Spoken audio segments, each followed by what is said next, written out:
Kapag may ganitong notification ka pong natanggap po mga katiktik, wag nyo na pong i-click po mga katiktik kasi posible po na ma-hack po ang ating mga account po. No? So mga katiktik, na-try ko pong i-click po para i-share ko sa inyo ang mga nilalaman po nito. So mga katiktik, ang sabi dyan, your page is not following our community standards and term of use.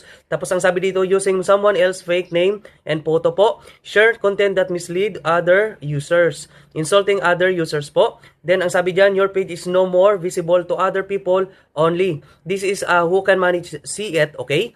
If you think this was a mistake, you can request a review by clicking the link below. So mga katiktik, pag na-click nyo po yung link dyan sa ilalim po, so ibig sabihin po niyan mga katiktik, possible po talaga na ma-hack po tayo mga katiktik kasi nga mag-fill up po tayo ng ating mga personal information po at mga siyempre mga password po natin at saka mga Gmail po natin, ilalagay po natin dyan mga katiktik. Tapos ang sabi dyan sa baba po, if you don't hear from you in 24 hours, we may permanently delete your page.